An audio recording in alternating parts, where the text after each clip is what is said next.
The meeting of the Committee on Accountability, Finance, and Personnel of the Board of the School Directors will please come to order. Will the Secretary please call the roll? Director Garcia has asked to be excused this evening. Director Herndon, Present. Director Leonard, Present. Director Zomber, Present. and Chair Jackson. Present. That is 4 present. We have a quorum. The Chair will now ask the Secretary to lead us in the Pledge of Allegiance. The Chair invites any members of the audience who wish to participate to do so, and asks those who do not wish to participate, please remain silent during the pledge. I pledge allegiance to the flag of the United States of America and to the republic for which it stands, one nation, under God, indivisible, with liberty and justice for all.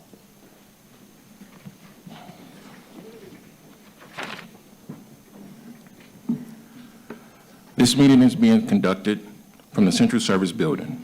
This meeting is also broadcast via live stream on the MPS website and the MPS YouTube stream, the links to which may be found on MPS website and on the broadcast page. The Chair, before we begin tonight's meeting, we have a short announcement regarding interpretation services for our Spanish-speaking members of our audience. Buenas tardes y bienvenidos a la Junta de la Mesa Directiva de las Escuelas Públicas de Milwaukee. Si desea escuchar esta reunión en español, por favor llame al 312-626-6799 e introduzca el número de reunión 832-0725-4267, seguido por el símbolo de número. Luego, introduzca el código 883149, seguido por el símbolo de número. Nuevamente, para escuchar esta reunión en español, llame al 312-626-6799 e introduzca el número de reunión 832-0725-4267, seguido por el símbolo de número. Luego, introduzca el código 883149, seguido por el símbolo de número. For each of our items of business, we will hold a discussion and a public hearing. If you wish to speak, please fill out a speaker slip and bring it to our Secretary, Dr. Owen Moore. Virtual speakers are asked to remain on the platform until called upon. After speaking, virtual speakers may follow the rest of the meeting using the broadcast information previously mentioned. The committee will accept public comments on tonight's agenda items. Speakers may only address the item from which they've registered. Questions from the public may not be answered during the public comment period. Following public comment, the committee will begin its discussion and no additional comments will be accepted. When you're called upon to speak, please state your name and spell your last name for the record. For the sake of fairness and to give everyone a chance to speak, the Chair reserves the right to limit the length of time allowed to any one speaker. Written testimony will be accepted for transmittal to the Board. Send this testimony to the Office of Board Governance, P.O. Box 2181, Milwaukee, Wisconsin 53201-2181, or fax to 414-475-8071, or email it to governance@milwaukee.k12.wi.us. Just as a reminder, Robert Rules of Order dictates all comments, questions, or requests should be directed to the Chair, who will determine the most efficient way to address them. For the safety of all and to assure the good order of the meeting, harassment or intimidation tactics of any kind will not be tolerated. Anyone who engages in such harassing or intimidating words or actions will be immediately asked to cease. If such behavior continues, a recess will be called, and the offending parties will be removed from the meeting. Anyone ejected from the meeting may continue to listen to the meeting or access the agenda items online. However, the individual will not be allowed to rejoin the meeting. Also, no other than members of the board, designated staff, and those who've been invited to present or participate in the items of business will be allowed on stage before, during, or after meetings of the board and its committees.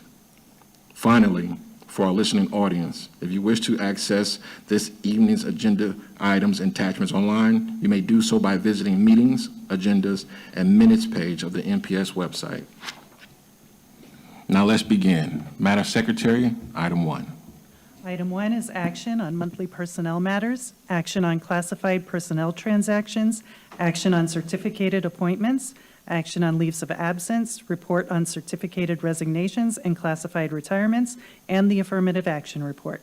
The recommendation is that the board approve the promotions, appointments, and leaves as listed in the attachments to the item to be effective upon approval by the board. Will the administration please present this item? Chair Jackson and members of the committee, Eduardo Galvan, Interim Superintendent. The administration requests your approval of the monthly personnel matters as attached in this month's report. I have with me Adrienne Maddaleni, Chief Human Resources Officer, to answer any questions you have regarding this item. Do any members of the public wish to make any comments? We do not have speaker slips on this item. Okay. Do any committee members wish to make any comments or ask questions? Director Leonard? Just a big question. What are our numbers at as of now? I mean, it looked like this is the best I've seen it in 4 years that I've been on the board, but I'm just curious as to where we are. Yes, Chair Jackson, Director Leonard, members of the committee, Adrienne Maddaleni, Chief Human Resources Officer. Yes, we are very pleased where we are at the moment. There's still a lot of work to do, but we are looking at 82 core content for teacher vacancies. When it comes to our building service helpers, we're roughly at 0, might be at 2. We're processing boiler attendants. We have 12. We have children's health assistants. We're at 40, but we have 10 in process that are ready to go. So we're excited about that. Safety, we have 26 vacancies, but we have new hires ready for orientation. That's 23. So we'll be at about roughly 3 safety vacancies. We're at 14 clerical vacancies. Food service assistants, we're at 31. We have an orientation on the 25th where 14 are invited, so that'll take it down. So we are very pleased with those numbers. I will like to take a moment to promote. We have a job fair coming up tomorrow here at the central office building at 11 a.m. from 11 to 1. We're recruiting for teachers, paraprofessionals. Those are our big ones that we're focusing on. Also, some trades positions we have open that we're going to be looking for, as well as food service managers. So we invite anyone in the audience that's interested to please come on out tomorrow afternoon. And if you have any more questions, I'll be happy to answer them. Excuse me, Director Zambor? Thank you, Chair Jackson. Would the administration be able to share for the classified positions how many temp workers we're using for food service workers, building service helpers, and paraprofessionals? Administration. Chair Jackson, Director Zambor, members of the committee, Adrienne Maddaleni, Chief Human Resources Officer, yes. At the moment, for today, we had 97 food service assistant temps from Goodwill Talent Bridge working. And mind you, they cover absences as well as vacancies. Also, we had but for building service helpers, on any given day for the past 2 months, we have between 66 and 82 building service helper subs in our buildings. When it comes to substitute teachers, there are currently 411 substitute teachers that are in our system that are MPS hired substitute teachers. Today, 127 of them were in an assignment. Again, I think we've talked previously at the board about really trying to get that number up. So we're roughly averaging anywhere between a 45 to 50% fill rate for our sub-assignments on any given day. We do contract with a vendor Parallel. They provide some substitute teachers for us as well. 10 of them were provided in addition to our own sub-staff. When it comes to paraprofessionals, Goodwill Talent Bridge has provided us with 37 sub-paras today. We also use Summit, and they provide us an additional 7 substitute pairs as well. Goodwill Talent Bridge also provides us with clerical subs. There were 45 clerical subs today and 66 children health assistant subs today. And Summit also provided us with 3 sub CHAs today as well. Yes, Director Zomber again. Thank you. Of the 97 food service workers from Goodwill Talent Bridge, are those all work to hire temps? And then if so, about how long is it before we can hire them on, if they choose to do so? Administration. Chair Jackson, Director Zombor, Adrian Medellini, Chief Human Resources Officer. Yes, they are all eligible for temp to hire positions. They work with Goodwill Talent Bridge for 3 months, and then at that point, they can transition over to be an MPS hire. Okay, thank you. Yes, Director Herndon. Thank you very much, Mr. Chair. I'd like to know about the classification of a day-to-day teacher. Is that some type of sub or floater? Could you explain that, please? Administration. Chair Jackson, Director Herndon, Adrian Medellini, Chief Human Resources Officer. A day-to-day teacher or a day-to-day sub is a full-time hired teacher for the district that we don't have an actual assignment for. I can give you an example. We have situations when we go through the spring budget process where, let's say, an individual is a computer science teacher, a business ed teacher for the district, the position is eliminated. But when we go to assign them to another location, there is not another position within their licensure, a teaching position. So what we do is keep them on as day-to-day support until a position within their licensure opens up, and then they fill that vacancy. Thank you very much. Any more questions or comments from, all right. What is the pleasure and respects of this item? Director Leonard. Move approval of the promotions, appointments, and leaves as listed in the attachments to this item. All right. Is there any other discussion? Okay. Will the secretary please call the roll? On Director Leonard's motion to approve the promotions, appointments, and leaves as listed in the attachments to this item, Director Herndon, Aye. Director Leonard, Aye. Director Zomber, Aye. Chair Jackson. Aye. That's 4 ayes, the motion passes. Madam Secretary, next item, please. Item 2 is action on a recommended administrative appointments, promotions, reassignments, and reclassifications, salary increases or decreases, and limited-term employment contracts exceeding 60 days. The recommendation is that the board approve the appointments, promotions, reassignments, and reclassifications, salary increases, decreases, and limited-term employment contracts exceeding 60 days as listed in the attachments to this item, to be effective upon approval by the board. Will the administration please present this item? Chair Jackson and members of the committee, Eduardo Galvan, Interim Superintendent. The administration requests your approval of this item as it pertains to recommendations for appointments, promotions, reassignments, and reclassifications, as well as salary increases or decreases and LTE employment. I have with me Adrian Medellini to outline this item and respond to any questions you may have. Adrian. Do any members of the public wish to make any comments? There are no speaker slips on this item. Okay. Do committee members wish to make any comments or ask questions? Oh, excuse me. Chair. Or present this item. Chair Jackson, Excuse me. members of the committee, Adrian Medellini, Chief Human Resources Officer. I just wanted to point out for transparency that we had a last-minute correction made to the LTE list. The individual's job title was incorrect, so we just corrected that job title, and so I wanted to make sure the board was aware. Thank you. All right. My apologies. Once again, do any members of the board any comments or questions? All right.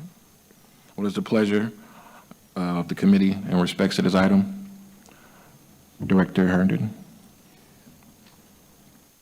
I move to approve the promotions, appointments, reassignments, reclassifications, salary increases, decreases, and limited-term employment contracts as listed in the attached item. Okay. Is there any other further discussion? Will the secretary please call the roll? On Director Herndon's motion to approve the promotions, appointments, reassignments, and reclassifications, salary increases, decreases, and limited-term employment contracts as listed in the attachments to this item, Director Herndon, Aye. Director Leonard, Aye. Director Zomber, Aye. Chair Jackson. Aye. That's 4 ayes, the motion passes. Okay, before we proceed to the next item, on behalf of the board, I would like to congratulate all the candidates listed in the previous item. You are now one step closer to your appointment, promotion, or transfer.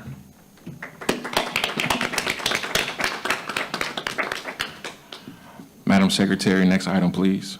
Item 3 is action on a request for approval of a job description for grief support specialist. The recommendation is that the board approve the attached job description for the grief support specialist position. Will the administration please present this item? Chair Jackson and members of the committee, during the budget conversations in May, administration was directed by the board to create a job description for a grief support specialist. Tonight, the administration presents this job description for your approval. I have with you Ms. Adria Madalini, and we are prepared to answer any questions you may have on this item. Do any members of the public wish to make any comments? There are no speaker slips on this item. Okay.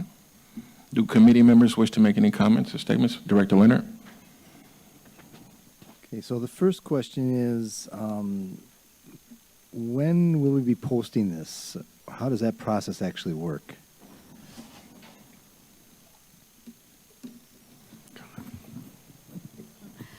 Chair Jackson, Director Leonard, Adria Madalini, Chief Human Resources Officer. Once the job description is approved by the board this month, we can proceed next month and through the October budget adjustments, make sure the position is added in the budget, and then we can start the recruitment process. We would post, and then interviews, and then ultimately bring a candidate to the board. Thank you on that. And then just, this is more an observation. I had the opportunity, and I actually am going to probably be asking probably Mr. Pinter, Dr. Pinter, to answer this for me, but I've been sort of doing a little bit of studying on this to get a better idea of just how this is different as compared to just other mental health intervention services. It seems actually the same to me in many ways, but there's some unique conditions that go with this. How much of our mental health challenges are connected to trauma as compared to other kinds of more internal or organic challenges for mental health issues? Administration. Chair Leonard, Director Leonard, Chair Jackson, members of the committee, Travis Pinter, Senior Director of Specialized Services. In terms of the first question, how it differs, this was, I think it differs in a couple of ways. This was an attempt to interpret the board's wishes on this position, and so to have it fit into our current system, we see this as working with our current trauma team. Potentially, really, it mentions the crisis team on there, but being a key member of that team that would help organize the response specifically to grief around the crises that we're experiencing. So that would be one way that it differs. And I think the other thing is that, to answer your question, there is quite a bit of trauma that we're experiencing in the lives of our students and families from the community. Grief intersects with that and sometimes even complicates it, but we're dealing with both on a regular basis, and our psychologists and social workers and trauma care specialists, and presumably this position would all be able to address that specifically. Thank you for that. I'm glad that that is why one reason that myself and Director Jackson wanted this position developed. So the idea is that eventually we are able to take this on in a more specific way, I think it's something we definitely need. You've just reiterated that in many ways. So thank you for that. I'm glad that this is finally up here for us to vote on, and I believe it's going to be a significant change in what we have in our district over time. Thank you. Any other board members? Any comments? All right, I would like to make one if I just pass it to. Thank you. The gavel. Yes. Thank you, administration, for this position. My only question would be as we move forward, because first off, with this one position, what is the capacity of like in serving how many students or parents for that matter for this one person? Administration. Chair Jackson, members of the committee, Travis Pinter, Senior Director of Specialized Services. It's difficult to say. I feel that we feel that it'll have the most impact where we're inserting it because of the number of crisis responses we have. You get an opportunity for this position to intersect with many schools across the district and also many of our service providers. So if this position as proposed works with our trauma care teams and with our psychologists and social workers in the field, I wouldn't want to put a number on it right now, but I would say it would be many different buildings, given those relationships, and they would also help. But because it is one position, you point out something that I think they would help potentially with sort of passing on some of the information and working with our teams that are already in the field that already have quite a varied skill set in this area to help enable some of the same practices. Okay. All right. That'll be it. Director Jackson. Yeah, that was it. Thank you. What is the pleasure of this report in respects to this item? Excuse me. Oh, excuse me. My apologies. Do the committee.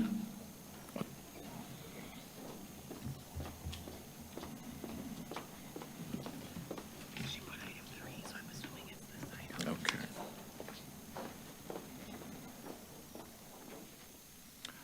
Azima Wise.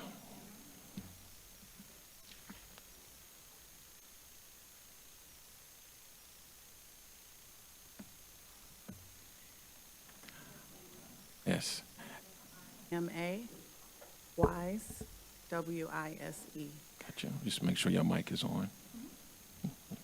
So I think that the trauma specialist is an excellent position to create in the district for students, as I am a aunt of a student who died as a result of gun violence that was at the time a Milwaukee Public Schools student.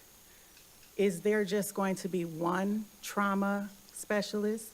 Who's going to determine what that person's capacity is to support students to be able to get through that trauma?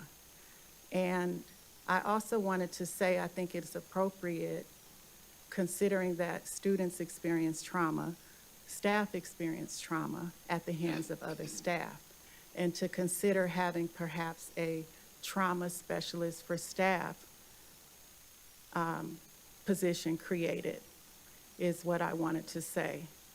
And also that Mr. Travis Pinter is a person who I've been interacting with, and the last interaction was last week, Friday, where it was pretty traumatic. So I thought it was appropriate to speak to the trauma and the grief that. We have to be cautious not to identify individuals. Oh, okay. So I think this is an excellent position. I hope there's more than one trauma specialist that's going to be assigned to provide that very important trauma support and grief counseling that the students so much need. Thank you. Are there any other comments from the public? There are no other speaker slips. Okay. Yes, excuse me, Director Zambor. Thank you, Chair Jackson. Would the administration just be able to share more about how the grief support specialist would work in addition to the trauma specialists or other, yeah, I'll let you just answer that. Administration. Director Zomber, Chair Jackson, members of the committee, Travis Pinter, Senior Director of Specialized Services.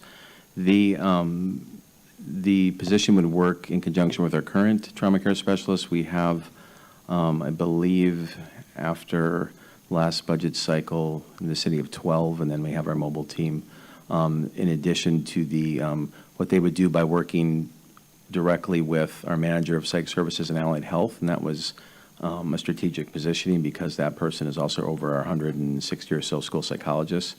The idea is that they would work, and I mentioned it briefly before, but in a capacity that would also help those folks work in their own grief circles and those types of things with students because they're already working with students and have been trained to some degree in that. This person would be able to help direct that work. And when I say working with the crisis team, I mean pretty much at every one of our crises, and there's enough that they would be spreading that work around to the schools. Being able to follow up was one of our ideas as well with the help of the trauma team.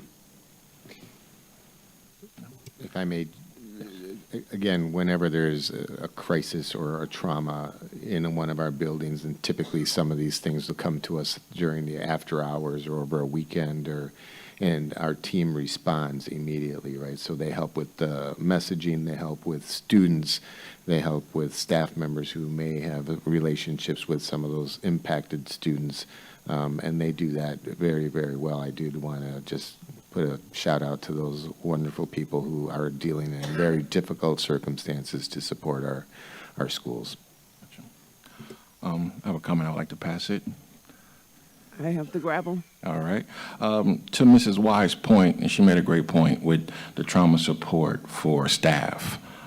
What does that look like in creating or having that option available? Because we know trauma is transferable from child to as well as adults, and a lot of times, unfortunately, in the space that we're in, our coworkers can cause a lot of trauma as well. So how do we address that issue?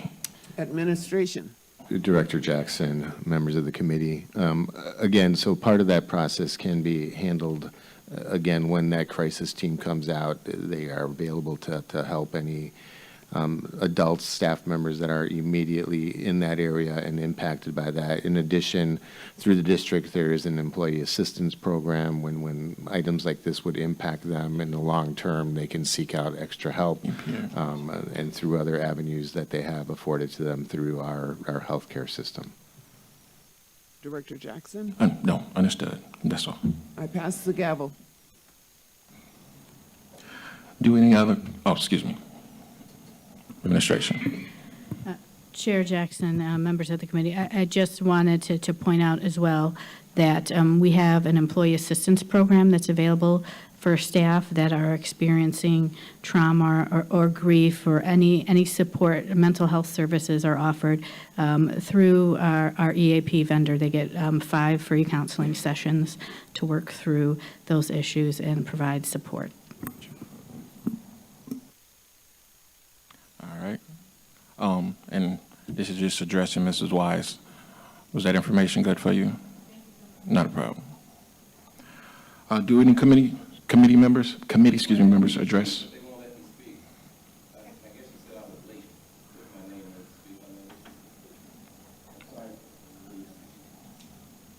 Oh, okay.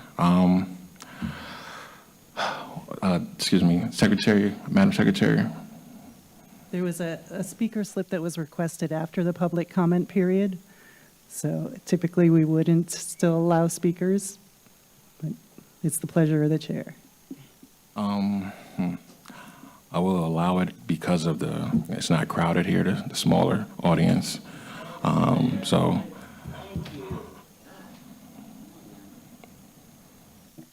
Can I speak? Yes, sir. My name is Vince Toney.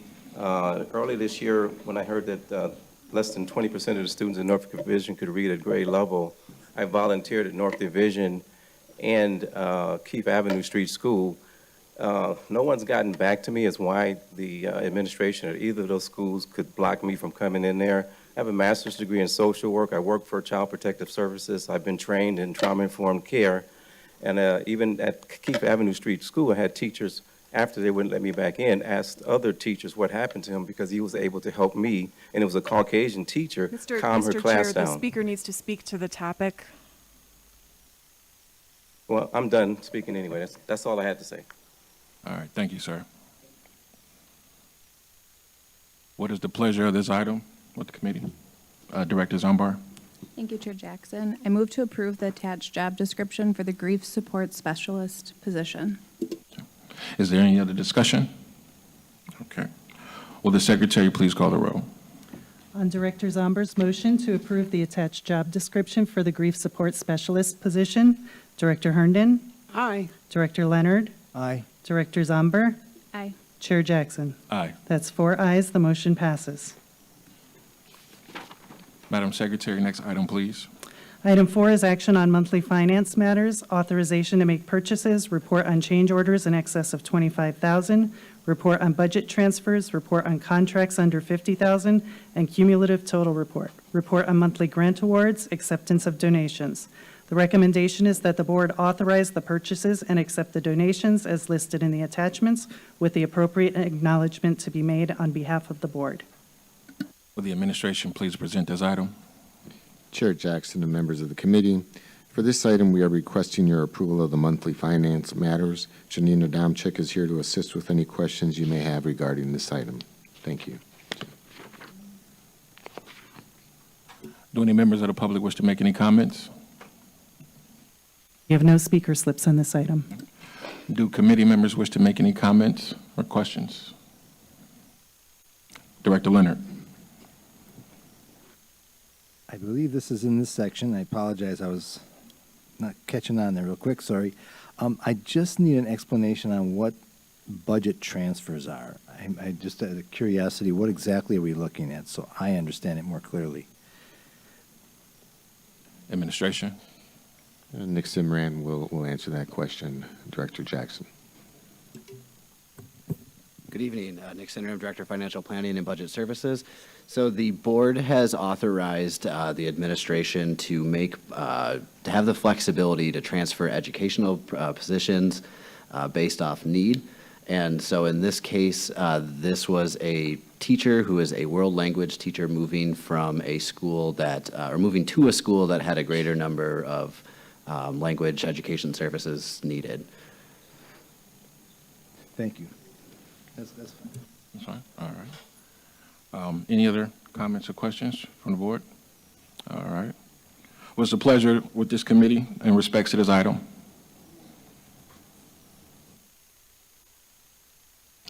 Director Zumbar. Thank you, Chair Jackson. I move to, 1, authorize the purchases, and 2, accept the donations as listed in the attachments with appropriate acknowledgement to be made on behalf of the board. Is there any other further discussion?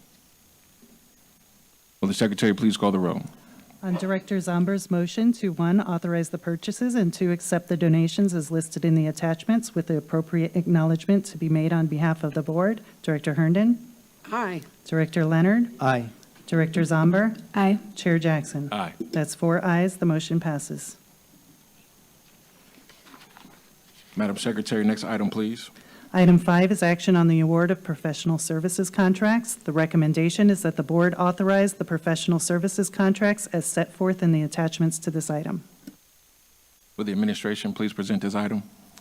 Chair Jackson, members of the committee, Eduardo Galvan, Interim Superintendent. This evening, we are asking for your approval of the professional services contracts before you.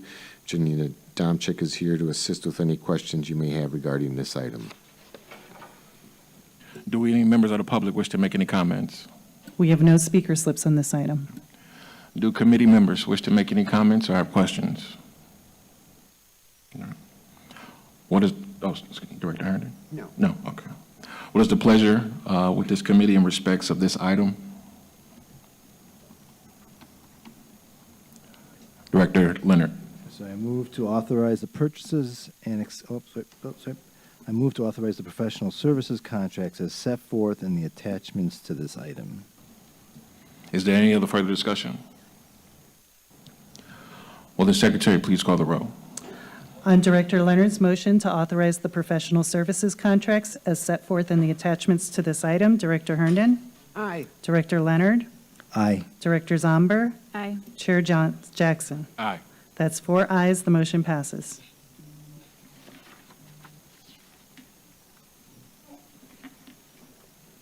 Madam Secretary, next item, please. Item 6 is action on the award of exception to bid contracts. The recommendation is that the board authorize the exception to bid contracts as set forth in the attachments to this item. Will the administration please present this item? Chair Jackson and members of the committee, we are asking for your approval of this month's exception to bid contracts. Janina Domchek is here to assist with any questions you have regarding this item. Do any members of the public wish to make any comments? We have one virtual speaker on this item. Sierra Brown, are you online? We have no virtual speakers on this item or speaker slips. Okay. Do the committee wish to make any comments or have any questions? Yes, Director Zomber. Thank you, Chair Jackson. Would the administration be able to talk about how the services will change from last year to this year? It doesn't look like the services are outlined for the 24-25 modifications. It does change the date and it changes the compensation for year 3, but it's not clear because the services were different in 22-23 and 23-24. It's not clear what the services will be.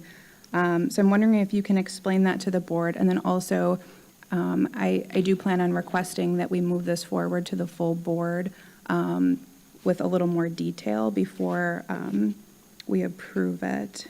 Or I just want to encourage my colleagues to do so. Administration. Chair Jackson, Director Zomber, members of the committee, Jennifer Smith, Regional Superintendent for the high school region. I can give you just a brief overview of what we are planning for this year. Different from in the past, we are asking for instruction partners to support a small cohort of MRI schools, more rigorous intervention schools, in their implementation of the new math curriculum, illustrative math. Specifically, we are asking them to work with this cohort of high schools, Bradley Tech, Washington, JMAC South Division, that were chosen as year 4 CSI schools that are closest to exit status from their CSI designation.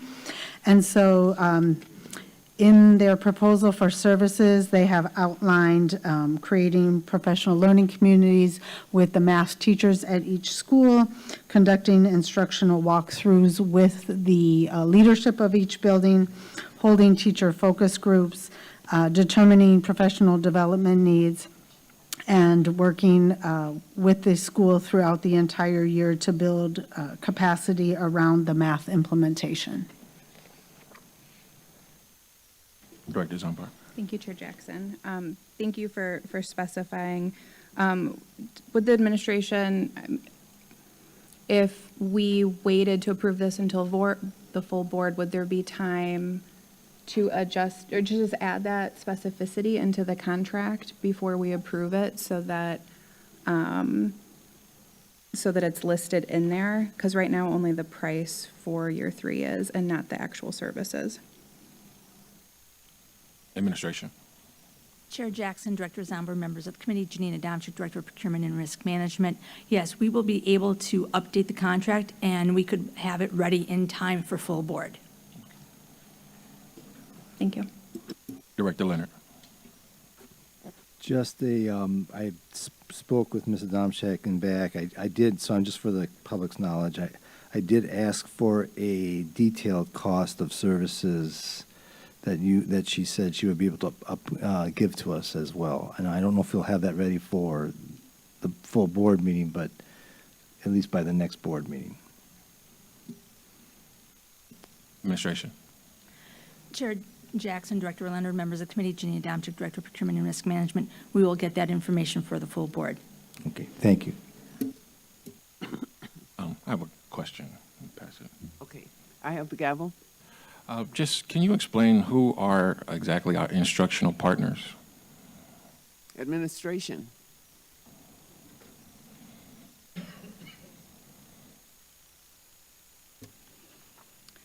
Director Jackson, Chair Herndon, Natalie Collins, Director of Research Assessment and Data. Instruction Partners is a vendor that we use for illustrative math. It's something that we've been doing with math coaching already in the district.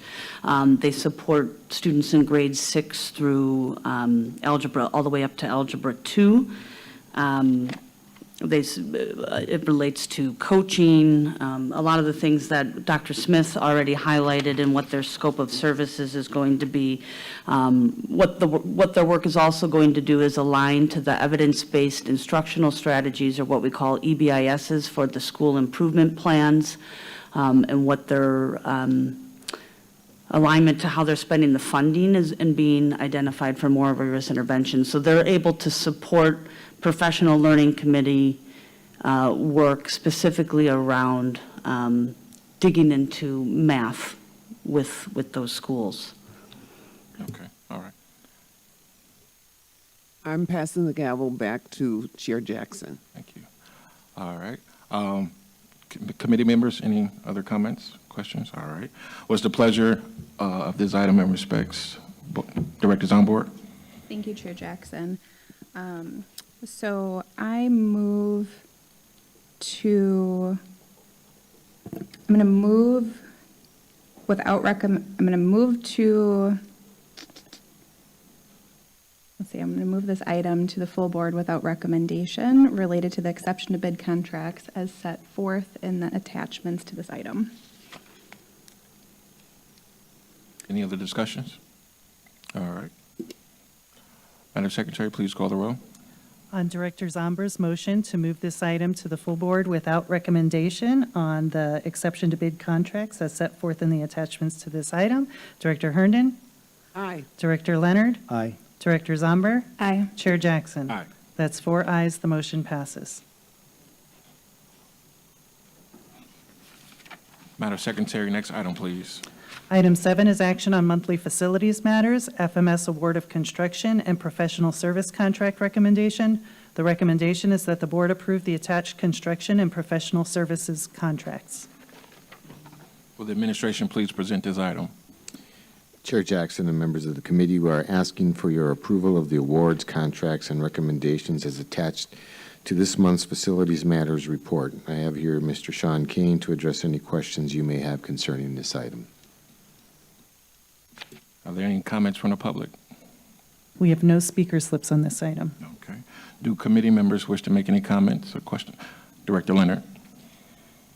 Just a real quick question. Curtin is one of my schools, and when we're replacing the screens, are we also doing any kind of replacing of window frames? Because some of their frames are actually rotted through. Administration. Chair Jackson, Director Leonard, members of the committee, Sean Kane, Senior Director for Facilities and Maintenance Services. The two projects that we do have listed here, Curtin and also Fairview, the conditions of the windows, are, I'd say, fair at this point. We did try doing is taking a look at ESSER funds if we had the opportunity, if there was savings to swap out the windows, but we do know that the screens that we're putting in can accommodate if we were to fully replace them in the future. So we're making sure they retrofit. So right now, it was a budget concern. Thank you. Yes, Director Herndon? Thank you very much. I have a question on the Smith Group that's on here.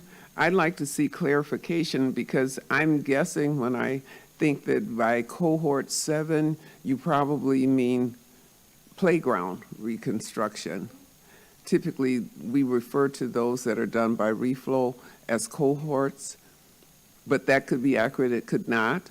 So could you specify if this is for playground reflow specifically, if it's not modified such that it does? Chair Jackson, Director Herndon, members of the committee, Sean Kane, Senior Director for Facilities Maintenance Services.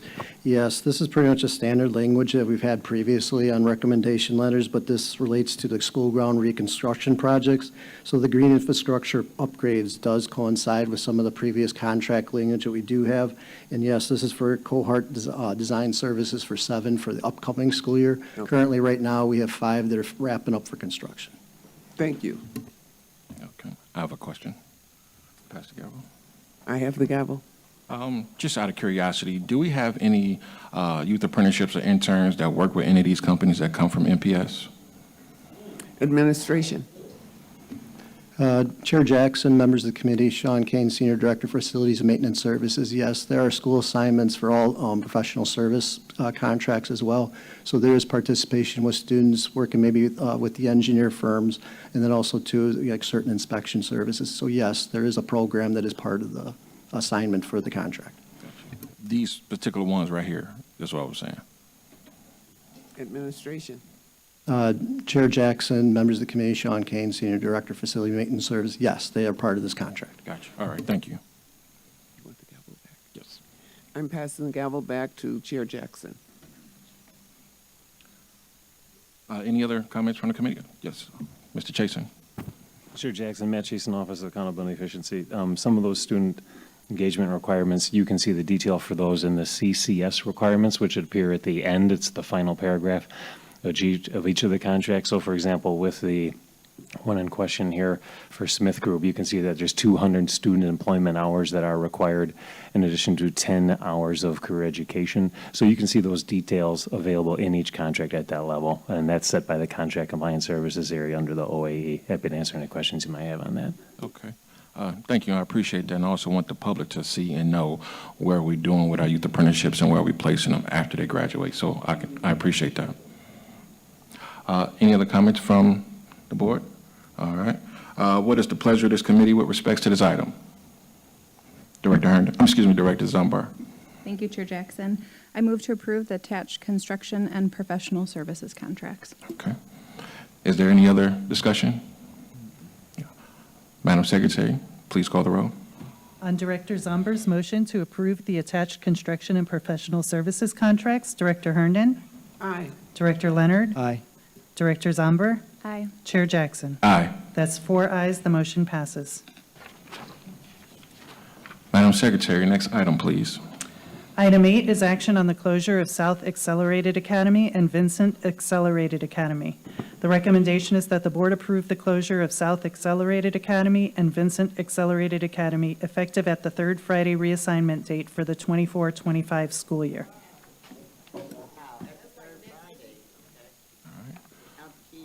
Will the administration please present this item? Chair Jackson and members of the committee, Eduardo Galvan, Interim Superintendent. Tonight, the administration is recommending the closure of the accelerated academies at both Vincent and South Division High Schools. I have with me Dr. Jennifer Smith to walk through the data behind this decision. Following the walkthrough of this information, we are prepared to answer questions you may have. Thank you. Dr. Smith. Chair Jackson, members of the committee, Jennifer Smith, Regional Superintendent for the high school region.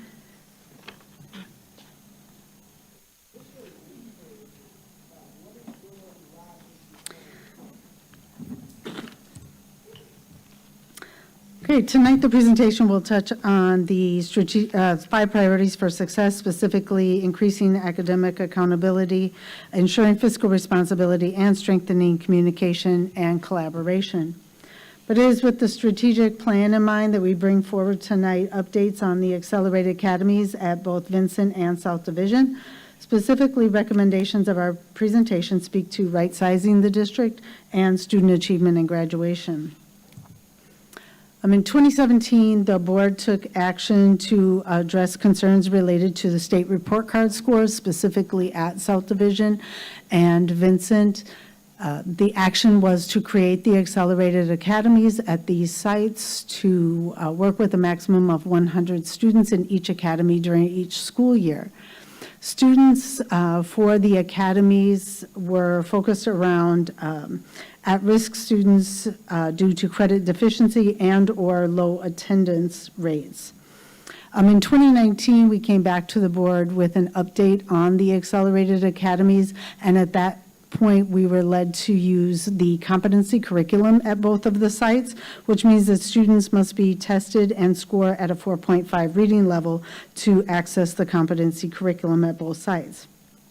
But since then, the accelerated academies have operated in support of both South Division and Vincent School communities. Now I'd like to share some of the data on the performance of the accelerated academies since that 2019 update. On this slide, you'll see the enrollment data from the WISE- public portal based on third Friday of each school year, with the current enrollment for the 24-25 school year from Infinite Campus as of September 4th.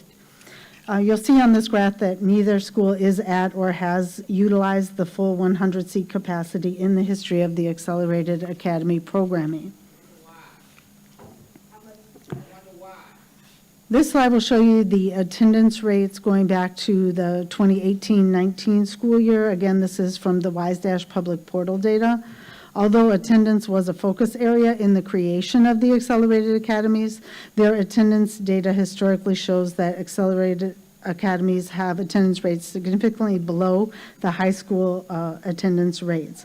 I do want to note that the blue district data is not the district overall data. This is specifically comparing 9 through 12 schools to the accelerated academies. So it is high school compared to high school. Similarly, on the screen, you will see the dropout rates. Again, comparing the accelerated academies to other high schools, we see that the dropout rates of the accelerated academies exceed the dropout rate of our other high school programs.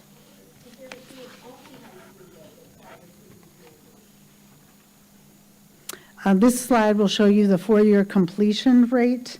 This is, again, from the WISE- public portal, pulled on September 4th. And although the two most recent classes of Vincent's Accelerated Academy have had higher graduation rates, the graduation rates overall are not above our district graduation rate. We do see those two higher years from Vincent. That does represent a very small school population, with the 22-23 school year representing 27 graduates from that program.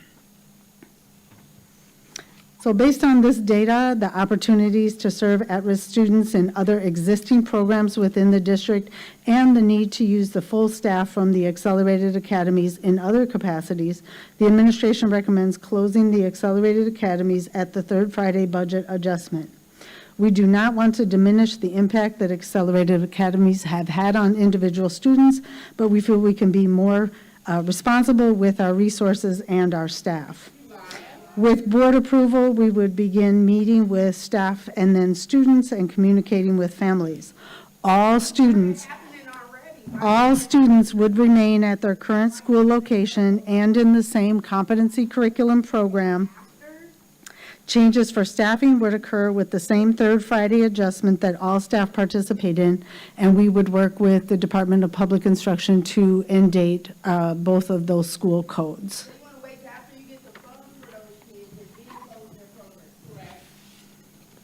I'm available to answer any questions that you may have. Comments from the public, which I do have. Yes, we also have one virtual speaker. Is Elsa Banks available?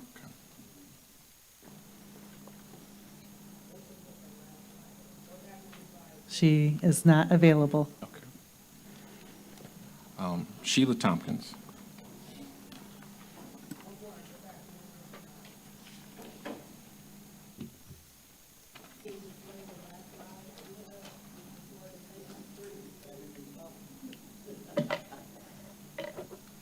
Hello, Sheila Tompkins, SHELIATHOMPKINS.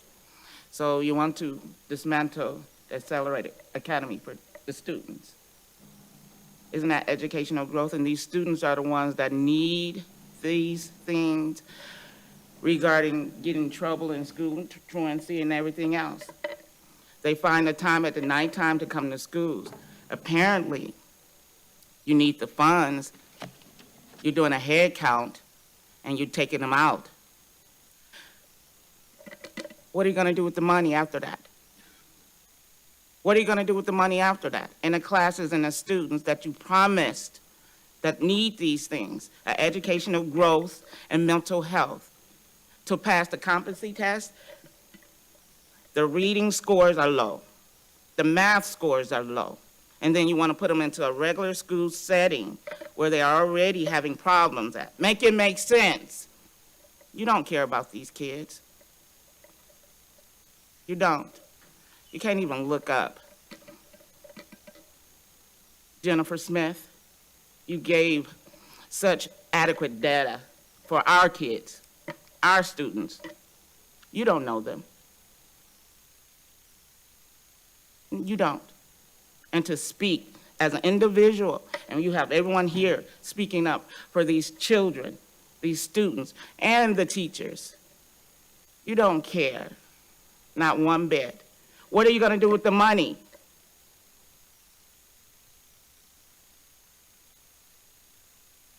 That's it. Thank you. D. Bailey.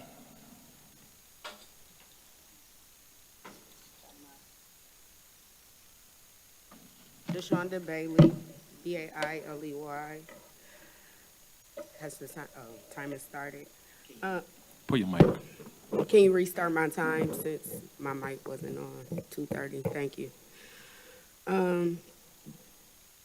Just opposed to the agenda item and closing our accelerated learning programs for the fact that accelerated learning has been associated with two different ideas: preparing gifted students for higher education and then bringing students up to speed with their current grade level based on what they already know. Accelerated learning isn't remediation. So if you aren't seeing the data that you need to see based on a district-wide level, maybe you should compare those numbers to the schools itself and where they were and the gains that they made. Because that first chart contradicts everything you showed when you compare it district-wide, when you showed the gains that have been made. So, the benefits, I'm gonna share with you a few benefits of accelerated learning that you all are trying to cut out. One, it increases coverage of grade level content. Two, it strengthens and deepens conceptual understanding. It increases student success. So the question then becomes, what have you all done to, number one, ensure students have access to high quality education materials in these accelerated learning academies? Two, what has the district done to ensure educators receive the training and ongoing support they need to effectively implement those high-quality instructional materials in these academies that were created pre-COVID-19? Because we all understand that COVID-19 fostered these already failures we had in our district. Three, what has the district done to leverage their role in the education system to alleviate strategies for accelerated learning rather than remediation? Because again, we're not trying to hold kids back, but we're trying to accelerate them from what they already know. What has the district done to monitor whether decisions made at the classroom, school, or district levels are equitable for all students, not just those that you choose? What has the district done to ground their additional supports in evidence-based activities proven to accelerate learning? What has the district done to engage our families, caregivers, and stakeholders in their administration's learning acceleration strategies? Okay. Do our stakeholders have a voice and input in these decisions?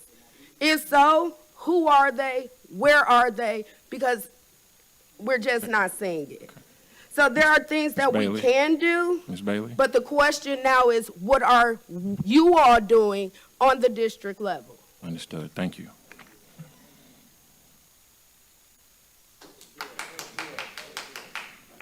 Beverly Hamilton Williams.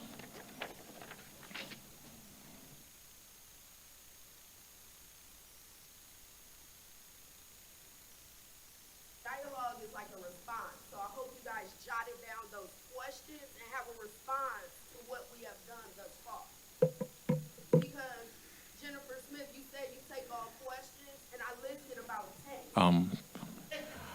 Ms. Williams, you have the Okay. floor. Beverly Hamilton Williams, Hamilton hyphen Williams. Closing South and Vincent accelerated programs for overage and credit deficient students is a program that should continue, considering the high dropout rate, 50% truancy rate, and high suspension rate last year of 18,800 black students who only make up 50% of the MPS student population. These programs give these students a second chance to attain their high school diploma, which will hopefully give them jobs and decrease crime in our city. These programs should be continued with even more accelerated programs in more high schools in our city, similar to an increase of trauma specialists to meet the needs of students. These are programs and these are programs and jobs that are desperately needed, the trauma specialists and the accelerated program, in lieu of giving $200,000 raises to administration, which is the deception to taxpayer of the $252 million referendum pass. Thank you. Thank you, Ms. Williams. Kendall Allen.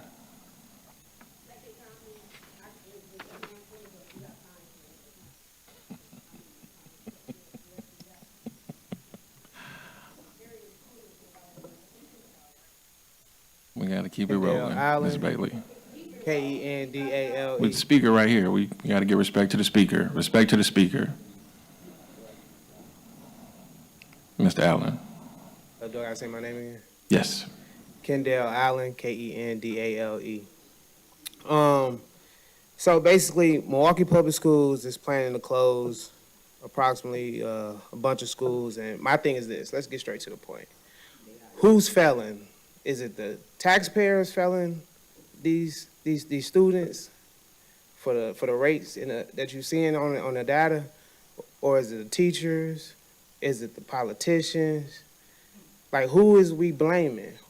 Because when you close a school or a program that's supposed to help students, I ain't seen not one thing on there that shows who to blame. Because at this point, what's the point of closing something that's supposed to help somebody? We got to give it our all. If we the taxpayers giving money, what else is we supposed to do? We ain't in the classroom teaching these students. We barely even get the data anyways to even know what's going on in there. We barely even can participate in the decisions on how to make it better. So when you close a program that's supposed to accelerate students, it's like saying, all right, well, we done with that. Let's move on to the next thing. So my thing is,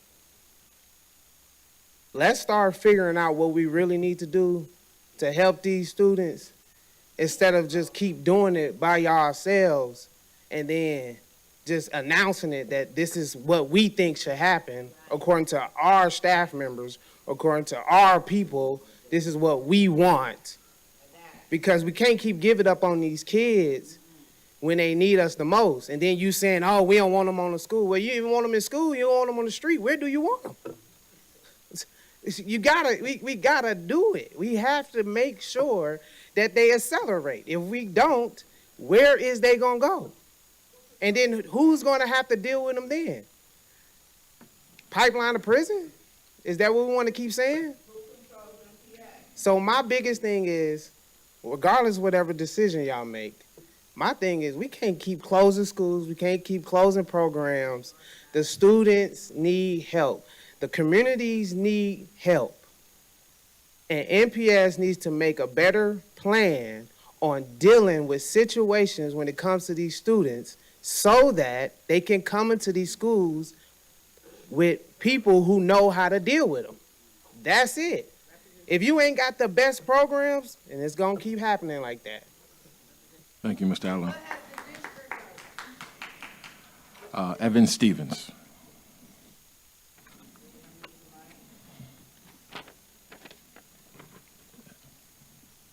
And after Mr. Stevens, is Dr. Tamika Johnson. Good evening, board members. Evans L. Stevens, STEPHENS, 50-plus years district employee. Seen a lot of things happen. I will make this statement. There's nothing that's so unequal as is the unequal treatment of the unequal. I'll say that again. There's nothing that's so unequal as is the unequal treatment of the unequal. Let's talk about the Accelerated Academy. I've worked with the Accelerated Academy as a parent coordinator for the last 4+ years, since just before COVID. I have seen students that would ordinarily be dropouts on the street that have come downstairs into the accelerated program and have success. I've seen them go into the college and career programs and look at after graduation programs where they have gotten involved into nursing programs, truck driving. This is the program that you're talking about closing. The accelerated program give a student an opportunity to work at their own pace. They are able to do work in school, and they are also able to take the work home and do work at home. They have individualized teachers that help them with their work. Everybody can't do things in a large capacity. Sometimes we need smaller spaces and be able to work on things. And this is what the accelerated program allows students to do.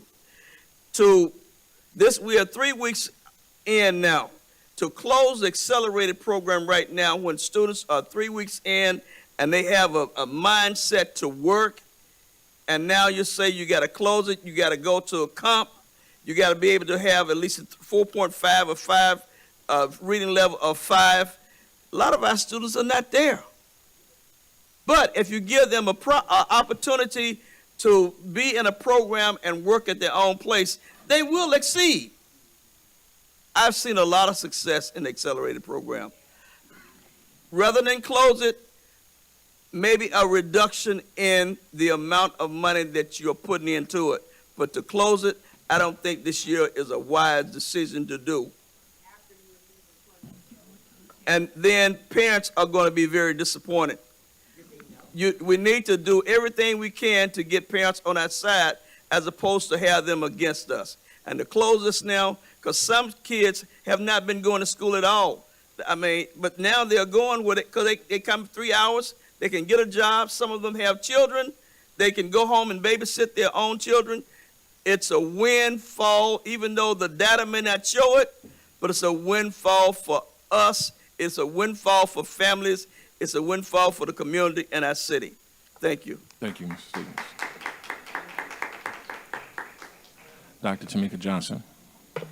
Hello, I'm Dr. Tamika Johnson, Tamika Johnson. I wrote this down before I heard you guys, Ms. Smith, mention that the parents weren't properly notified or the parents were not notified prior to this decision, and students were not also notified prior to this decision. So my question is, why weren't they notified? And again, when we talk about effective programs, we have to make sure that we keep everyone involved. Parents should be involved in this process of closing the school. Students should be involved in this process and closing the programs. And I also wrote down, why did you guys evaluate why the program wasn't successful? Were there any interventions? I just want those questions to be pondered and answered. Also, I wanted to know who facilitated the program. Were there proper representation in those programs? Because study shows that students are most successful when they have people that look like them or people that know where they come from, their background, teaching them. So I want to know, why was the program not successful? Were there any interventions completed before decision to close these programs? I wrote this down before I realized that none of these were done before the decision was made. So I want the board to think twice before they make a final decision on closing these programs. And as the older gentleman just mentioned, if that program is helping 1 or 2 students, then it is successful. Because as he mentioned, that a lot of students cannot operate in large classroom settings. But if it's saving the life of 1 person and 1 family, then it is effective. So I want you guys to ponder these questions and the other questions mentioned before making a decision to close these programs. Thank you. Thank you.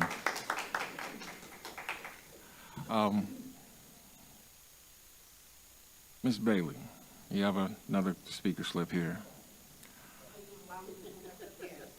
With a caveat. With a caveat. Yes. No.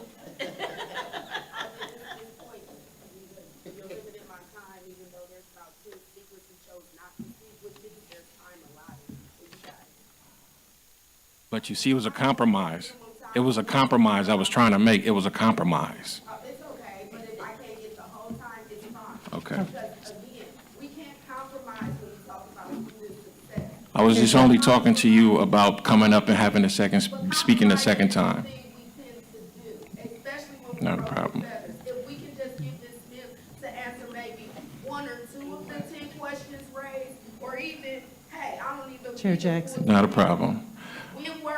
When and how are. Listen, Ms. Bailey, I understand you fully, definitely. Absolutely. Do any committee members wish to make any comments or statements? Director Leonard.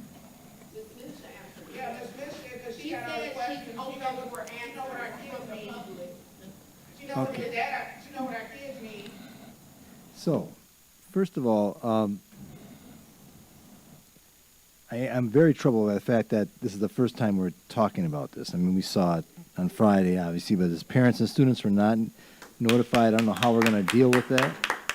But I guess I'm going to first talk from personal experience. So I worked at the CATC with small groups, and these were intervention students. And yes, some did not succeed. We understand that. But my experiences with the accelerated academies over the years actually has been that I'm not sure if we're looking at failures as in test scores versus actually finding jobs in the community and things like that. I think I'm a little bit, with these students, they are not necessarily, I think we sometimes look at the wrong indicators on what they're coming out of this with. And then I'm not really even sure, you have to ask this literal question, so administration is going to have to answer this, but how are we measuring their failure? Because if it's just attendance, I need to know what that is. Administration? Chair Jackson, Director Leonard, as was presented, the initial thought behind the Accelerated Academy was to help students at both South and Vincent who are attending there in getting their attendance rate up and getting the measurables that were presented up to the point where there was value in what was being given to them. And then I'm going to just keep going if you don't mind. Yep. Okay, so I guess my next question is this. From my experience, I never found these to be the programs that required a significant number of staff members, and maybe I'm wrong. Maybe I'm misunderstanding this, but when I remember some of the teachers that were working at the Accelerated Academies, it was a very different approach. So it was not labor intensive as in staffing intensive. So you'll have to correct me if I'm wrong on that. I lost my train of thought, and I apologize for that. I just have a ton of questions all of a sudden. I guess the other thing is this. Here it is. Here's another thing. Do we have an actual plan on what to do with these students? Because if we're just going to shuttle them back into the general population, that's not going to work. That's what she said. So I need to know what the idea is, what the plan is. Administration. Director Jackson, Director Leonard, members of the committee. So to answer your first question about the teachers, there are 4 teachers at each of the Accelerated Academy sites. The plan for the students is to continue in the competency curriculum. These students have already tested, are already using the competency curriculum, which is what we use in the accelerated academies. Both South and Vincent would be able to have all of their students currently attending Accelerated Academy come into their existing competency units, possibly even test into their GED units, which would allow them to complete even sooner. But they have capacity to have all of these students continue in their same school location, in their same curriculum. Director Leonard, anything else? No, go ahead. I'm Okay, sorry. no Go ahead. problem. I'm sorry. Director Zambor. Thank you, Chair Jackson. So I'm uneasy about a few things. I'm uneasy about the timing of this, that it's already after school started. I'm also uneasy about the data presented to us. I feel like we need to see data, attendance data of both accelerated academies compared to the student population in those buildings. Or attendance rates before they attended versus after they attended. Or both, actually both would be great. So I'm just not convinced the program doesn't have a positive impact. That said, I do acknowledge, that we have vacancies in the district and we have at-risk students all over the district that need support. So I do want to recognize, I understand that we are trying to put, I understand we're trying to fill vacancies, but I need to know more before making a decision on this. I'm looking at my calendar, trying to figure out when I can get over there before the full board. So then I'm also wondering what other supports will be in place for students who are in the general population. And just to be clear, they're going, if the accelerated academies would close, would those students stay at Vincent and South Division? Okay. So I guess I'll let you answer if there's supports in place for those students, extra supports if they return, and then also if you can get the attendance data. Administration. Chair Jackson, Director Zambor, members of the committee, yes, the students would remain at their respective schools, whether that is Vincent or South Division. They would continue, as was mentioned, in that curriculum.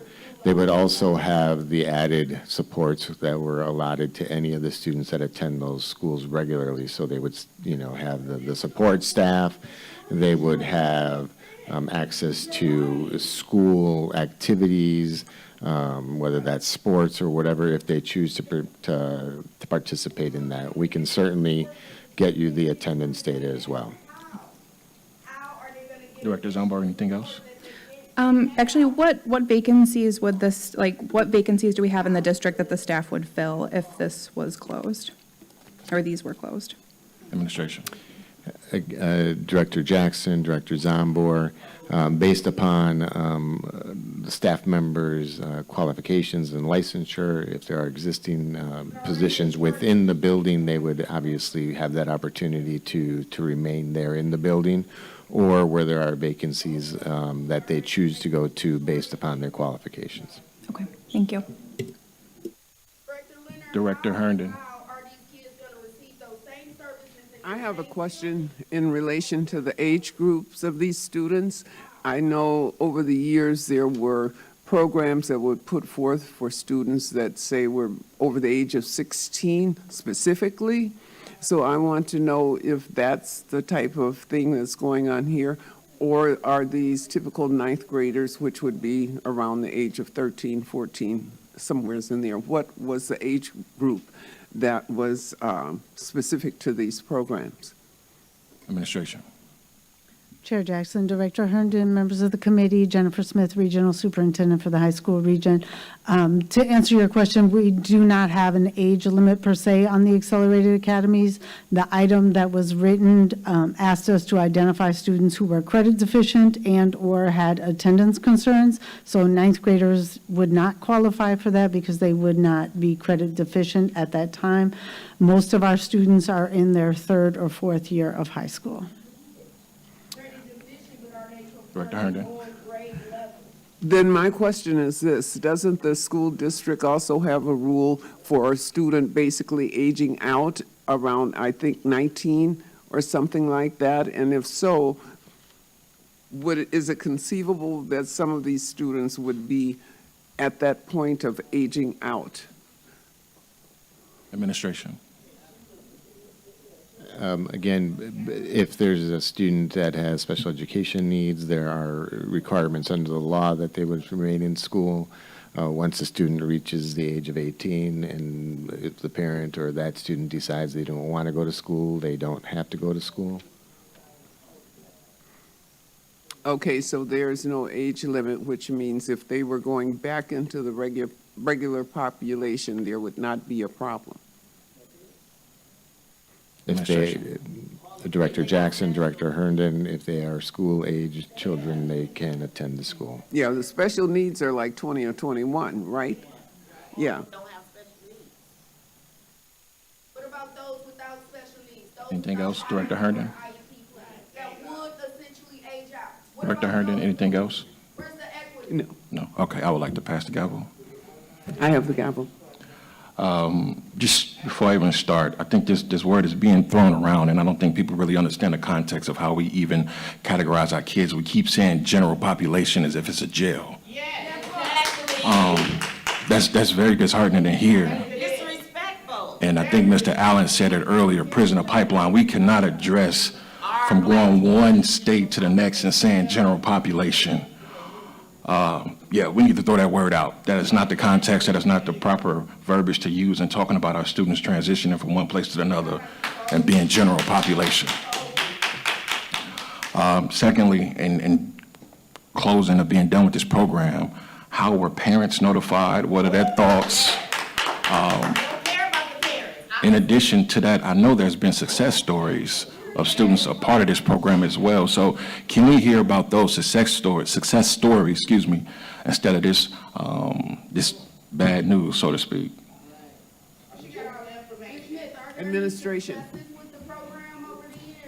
Director Jackson, members of the committee, again, as we presented, there are going to be individual students that have had success. This is a presentation that we're giving you the information regarding the entirety of the program to make a decision whether or not this is a program that can be incorporated into the school.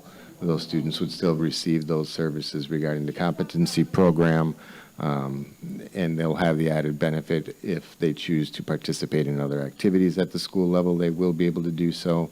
They'll still have the support of the support staff, whether that be school psych, school social workers, counselors. So again, individual success stories, we don't deny that there are individual success stories. Any follow-up? Yeah, so in addition to that, Ms. Bailey, would you give Ms. our... Bailey, excuse me, Ms. Bailey, I understand the frustration, you know I do. And having this being brought to the board today, as a person said earlier, an intervention. Before anything, what other measures did we take to prevent this, to mitigate this type of loss?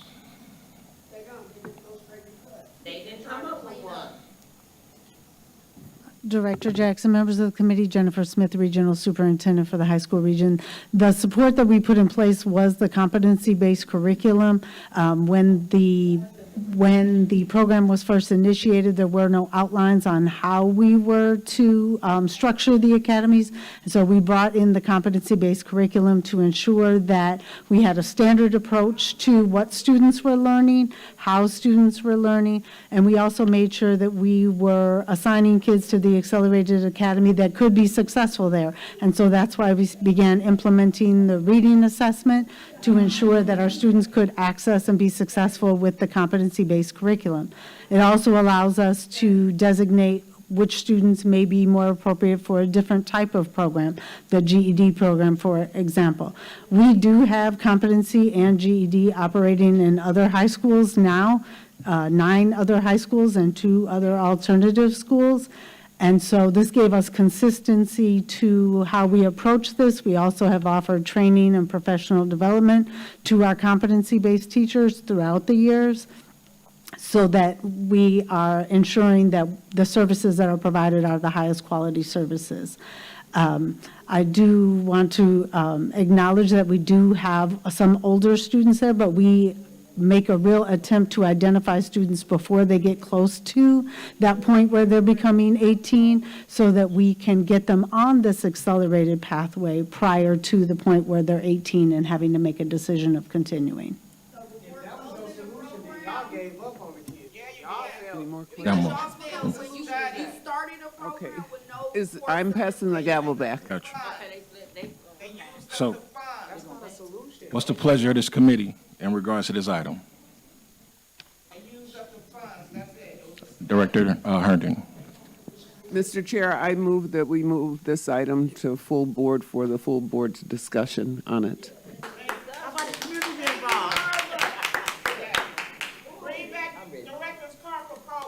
Is there any further discussion? All right. Will the secretary please call the roll? On Director Herndon's motion to move this item forward to the full board without recommendation, Director Herndon? Aye. Director Leonard? Aye. Director Zomber? Aye. Chair Jackson? Aye. That's 4 ayes, the motion passes. Madam Secretary, next item, please. Mr. Chair, that was the last item on this meeting's agenda. All right, there will be no further business before the committee. This meeting is adjourned.